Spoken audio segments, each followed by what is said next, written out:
बिस्मिल्लाहिर्रहमानिर्रहीम। फरमान मुस्तफ़ा सल्लल्लाहु तआला अलैहि वसल्लम, बेशक बरोज़ क़यामत लोगों में से ज़्यादा करीब तर वो होगा जिसने ज़्यादा मुझ पर दुरूद पढ़े होंगे दुनिया में। सल्लल्लाहु अलैहि हबीब। वुज़ू में बिस्मिल्लाह शरीफ पढ़ना सुन्नत मुबारक नमाज के अहकाम में लिखा हुआ है। राशिद अतारी तालिब नूरी दवाखाना की तरफ से आप देख रहे हैं मुजरब नुस्खे। एक नुस्खा लेके आया हूँ जरियान के हवाले से। जिन लोगों को जरियान होता है ना, तो ये जरियान का मुजरब इलाज लिख दूंगा मैं आपको नुस्खा। देखिए जरियान 3 किस्म के होते हैं, ठीक है। कुछ जरियान देखो गर्मी की वजह से पैदा होती है ना, तो ज़रूरी नहीं है कि गर्मी की वजह से पैदा होती हो गर्म चीज़ें खाना मना है। ये बेशुमार मैंने लोगों का अपना ज़हन है।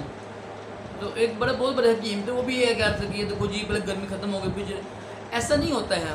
हिकमत में ना ज़रूरी नहीं है कि जिसका मिजाज गर्म है या जिसका वो जरियान हुआ ना गर्मी की वजह से, तो ज़रूरी नहीं है कि उसको गर्म चीज़ें ना दें आज। नहीं, बेशुमार ऐसे मशहूर हकीम गुजरे हैं, उन्होंने गर्मी से गर्मी दूर की है।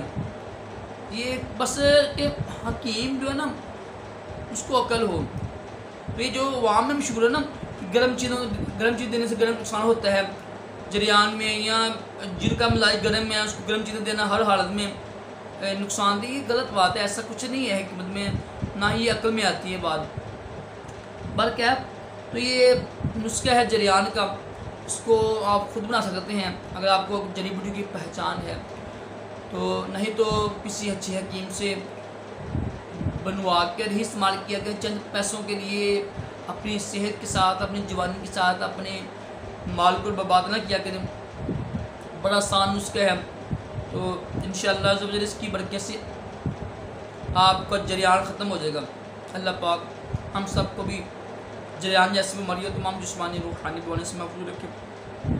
सल्लल्लाहु अलैहि हबीब सल्लल्लाहु अलैहि मुहम्मद।